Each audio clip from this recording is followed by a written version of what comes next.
Jeffrey Dahmer, né le 21 mai 1960 à Milwaukee et mort assassiné le 28 novembre 1994 à Portage, surnommé le cannibale de Milwaukee, est un tueur en série américain qui a avoué avoir assassiné 17 jeunes hommes entre 1978 et 1991, 16 de ces meurtres ayant eu lieu entre 1987 et 1991. Ces meurtres comportaient des viols, des démembrements, de la nécrophilie et du cannibalisme. Le 28 novembre 1994, il a été battu à mort par un autre prisonnier après avoir été incarcéré à la Columbia Correctional Institution, de Portage dans le Wisconsin. Biographie. Jeffrey Dahmer naît à Milwaukee, fils de Lionel Herbert Dahmer, chimiste, et de son épouse Joyce Annette, née Flint. Il est d'ascendance allemande, galloise, norvégienne et irlandaise. Son frère David naît 7 ans plus tard. Joyce Dahmer connaît des difficultés lorsqu'elle est enceinte de Jeffrey et devient dépressive. Lorsque Jeffrey a 8 ans, lui et sa famille déménagent à Bath, Ohio. Jeffrey Dahmer entretient très peu de relations sociales entre l'âge de 10 ans et l'âge de 15 ans.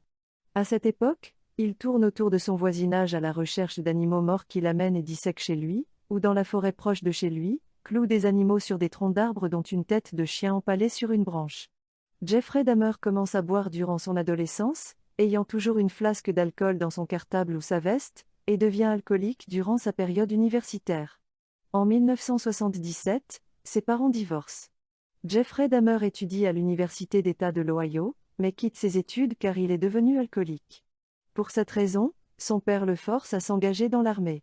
Jeffrey Dahmer se conduit bien à ses débuts dans l'armée, mais il est renvoyé à cause de son alcoolisme. En 1981, un billet d'avion lui est offert pour voyager dans l'État américain de son choix. Jeffrey Dahmer expliquera plus tard à la police qu'il ne pouvait pas rentrer chez lui pour ne pas avoir à faire face à son père, et qu'il s'était alors dirigé vers Miami Beach, parce qu'il était épuisé par le froid. Il passe la majeure partie de son temps à l'hôpital, mais en est expulsé à cause de son alcoolisme.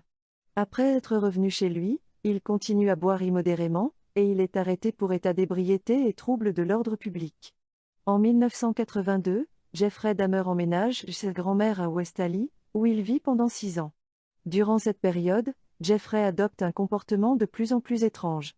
Sa grand-mère découvre un 357 Magnum sous son lit. Des odeurs nauséabondes émanent de la cave.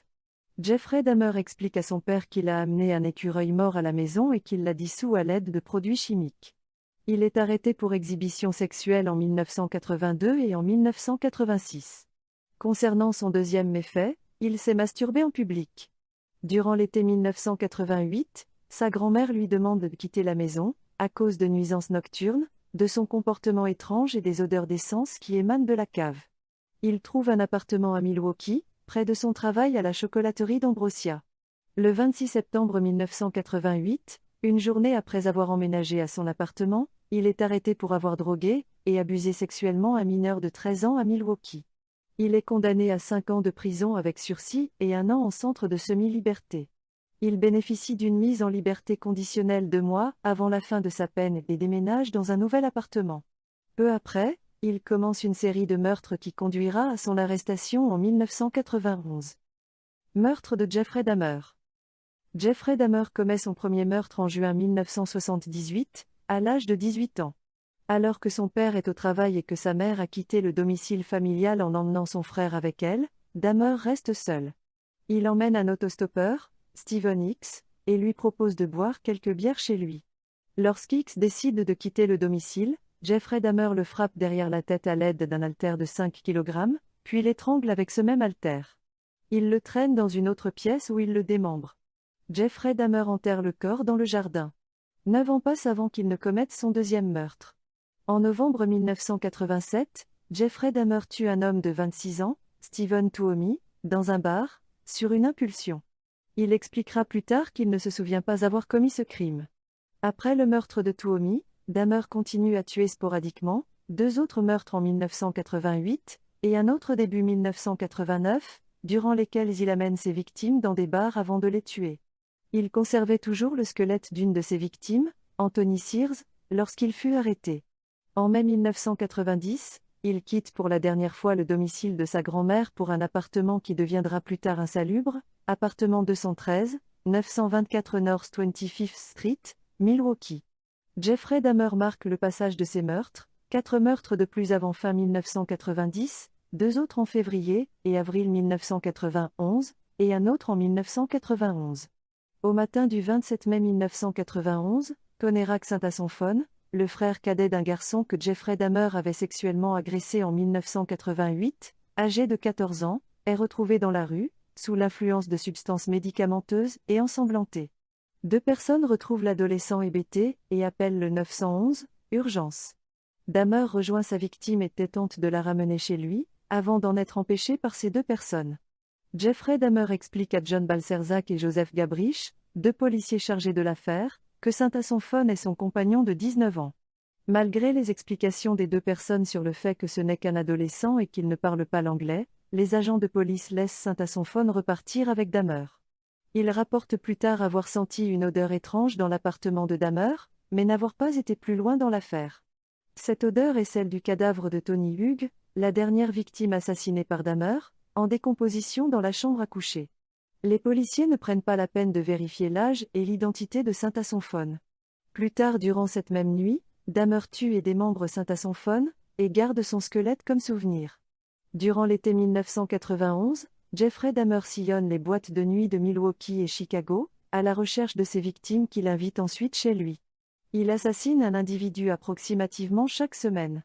Il tue Matt Turner le 30 juin, Jeremiah Weinberger le 5 juillet, Oliver Lassie le 12 juillet pour finir avec Joseph Brandoft le 19 juillet qu'il invite chez lui en lui proposant de l'argent. Après avoir tué Brandoft, il lui coupe la tête et la met dans son réfrigérateur. Dahmer pense qu'il peut transformer ses victimes en zombies en leur perforant le crâne à l'aide d'une perceuse électrique, et en leur injectant de l'acide chlorhydrique ou de l'eau bouillante dans le lobe frontal alors que ses victimes sont encore en vie.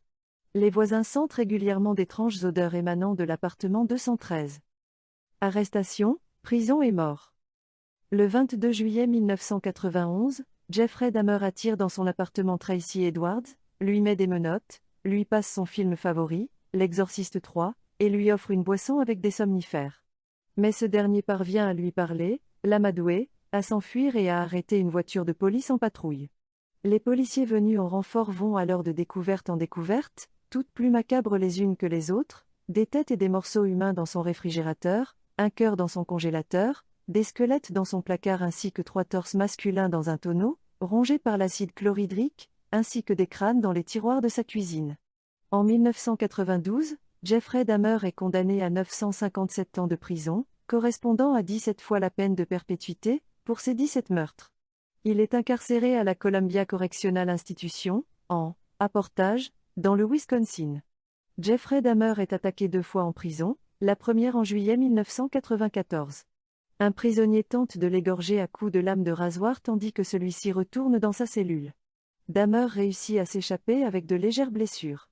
Le 28 novembre 1994, tandis qu'il fait son service de nettoyage au gymnase de la prison, Dahmer et un autre prisonnier, Jesse Anderson, sont passés à tabac avec une barre centrale d'haltères, par un troisième, Christopher Scarvey, parce que ce dernier était persuadé que Dahmer ne regrettait pas ses crimes. Jeffrey Dahmer meurt de ses blessures dans l'ambulance qui le conduit à l'hôpital. Anderson meurt 2 jours plus tard des suites de ses blessures.